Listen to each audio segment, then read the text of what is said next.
Haryana police में शामिल होने का सपना देखने वालों के लिए एक बहुत बड़ी खबर है। जी हाँ, हरियाणा स्टाफ सिलेक्शन कमीशन ने एक जबरदस्त भर्ती का ऐलान किया है। तो अगले कुछ मिनटों में हम इस भर्ती की A to Z जानकारी यानी हर छोटी बड़ी बात को समझेंगे। तो चलिए फटाफट शुरू करते हैं। सबसे पहली और सबसे बड़ी बात, वैकेंसी कितनी है?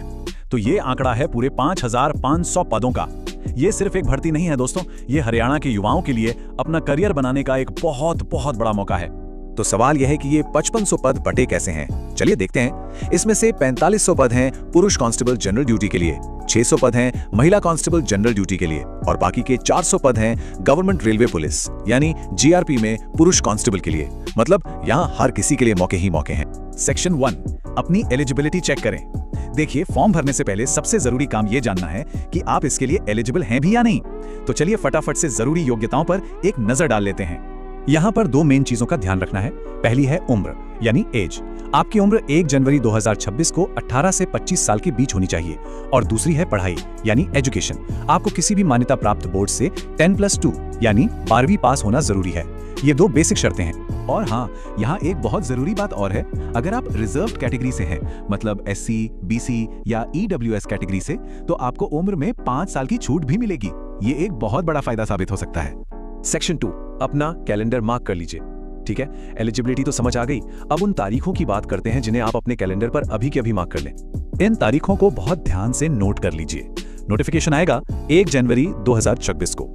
ऑनलाइन फॉर्म भरने शुरू होंगे 11 जनवरी से और फॉर्म भरने की आखिरी तारीख है 25 जनवरी रात 11:59 तक। मेरी सलाह यही है, आखिरी दिन का इंतजार बिल्कुल मत करना। और सुनिए, एक और बढ़िया खबर है। इस भर्ती के लिए कोई एप्लीकेशन फीस नहीं है। जी हाँ, आपने सही सुना, फॉर्म भरने के लिए कोई पैसा नहीं देना होगा। मतलब ये प्रोसेस सबके लिए एकदम फ्री है। सेक्शन 3, ये 3 भाग वाली चुनौती। तो सवाल ये है कि सिलेक्शन होगा कैसे? ये एक तरह की 3 स्टेज वाली चुनौती है और आपको हर स्टेज को पार करना होगा। चलिए इसे ठीक से समझते हैं। तो देखिए, सिलेक्शन प्रोसेस में 3 मेन स्टेप्स हैं। स्टेप 1, फिजिकल टेस्ट जो सिर्फ क्वालिफाइंग है। स्टेप 2, नॉलेज टेस्ट यानी आपका रिटन एग्जाम जिससे मेरिट बनेगी। और स्टेप 3, बोनस मार्क्स जो कुछ लोगों को एक्स्ट्रा फायदा दिलाएंगे। तो सबसे पहले आता है फिजिकल मेजरमेंट टेस्ट यानी PMT। इसमें आपकी हाइट और चेस्ट मापी जाएगी। जनरल कैटेगरी के पुरुषों के लिए कम से कम हाइट 170 सेंटीमीटर और रिजर्व्ड के लिए 168 सेंटीमीटर होनी चाहिए। वहीं महिलाओं के लिए जनरल में 158 सेंटीमीटर और रिजर्व्ड में 156 सेंटीमीटर जरूरी है। पुरुषों के लिए चेस्ट का मेजरमेंट भी जरूरी होगा। अच्छा, PMT क्लियर करने के बाद होगा फिजिकल स्क्रीनिंग टेस्ट यानी PST। सीधी भाषा में कहें तो यह है आपकी दौड़। पुरुषों को 2.5 किलोमीटर की दौड़ 12 मिनट में पूरी करनी है, महिलाओं को 1 किलोमीटर 6 मिनट में और एक्स सर्विसमैन को 1 किलोमीटर की दौड़ 5 मिनट में पूरी करनी होगी। और एक बात गांठ बांध लीजिए, ये दोनों फिजिकल टेस्ट PMT और PST सिर्फ क्वालिफाइंग है। मतलब इन्हें पास करना तो जरूरी है, लेकिन इनके नंबर आपकी फाइनल मेरिट लिस्ट में नहीं जुड़ेंगे। ये बस अगले और सबसे अहम पड़ाव तक पहुंचने का टिकट है। अब आते हैं असली गेम चेंजर पर, वो स्टेज जो आपकी मेरिट बनाएगा। 97 नंबर का नॉलेज टेस्ट। और इसमें सबसे खास बात पता है क्या है? 20% सवाल सीधे सीधे हरियाणा के बारे में होंगे और 10% सवाल बेसिक कंप्यूटर नॉलेज के।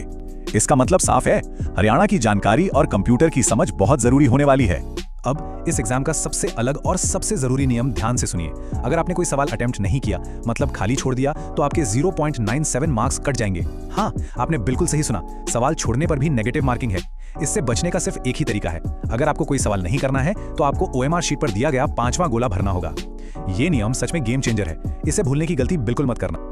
अच्छा, अगर आपके पास NCC सर्टिफिकेट है तो आपको बोनस मार्क्स भी मिल सकते हैं। C सर्टिफिकेट के लिए 3 मार्क्स, B सर्टिफिकेट के लिए 2 मार्क्स और A सर्टिफिकेट के लिए 1 मार्क। ये एक्स्ट्रा मार्क्स आपकी फाइनल रैंकिंग में बहुत बड़ा फर्क डाल सकते हैं। सेक्शन 4, डॉक्यूमेंट्स और रिजर्वेशन। देखिए, सिर्फ एग्जाम पास करना ही काफी नहीं होता, आपके डॉक्यूमेंट्स भी एकदम सही और तैयार होने चाहिए। तो चलिए देखते हैं कि आपको क्या क्या रेडी रखना है। इसे आप अपनी डॉक्यूमेंट चेकलिस्ट मानकर चलिए। आपको चाहिए एक स्कैन फोटो, स्कैन सिग्नेचर, आपके सारे एजुकेशनल सर्टिफिकेट्स 10वीं से लेकर अब तक के, आधार कार्ड और हाँ, अगर आप रिजर्वेशन का फायदा ले रहे हैं तो हरियाणा का डोमिसाइल और आपका कास्ट या EWS सर्टिफिकेट। और अब एक बहुत ही जरूरी वार्निंग, खासकर उन लोगों के लिए जो रिजर्वेशन का दावा कर रहे हैं। आपका BCA, BCB या EWS सर्टिफिकेट 1 अप्रैल 2025 को या उसके बाद का बना होना चाहिए। इससे पुराना कोई भी सर्टिफिकेट नहीं चलेगा। इस तारीख को कहीं लिख लीजिए, ये बहुत जरूरी है। सेक्शन 5, आखिरी टिप्स और वार्निंग्स। चलिए अब कुछ आखिरी लेकिन बेहद जरूरी बातों पर ध्यान देते हैं ताकि आपकी सारी मेहनत बेकार न जाए।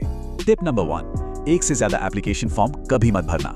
अगर आपने एक से ज्यादा फॉर्म भर दिए तो आपकी उम्मीदवारी सीधे कैंसिल कर दी जाएगी। टिप नंबर 2, एग्जाम के दिन अपनी OMR शीट को एकदम साफ सुथरा रखना। व्हाइटनर लगाना, खरोचना या मिटाने की कोशिश करना, इनमें से कुछ भी आपकी शीट को रिजेक्ट करवा सकता है।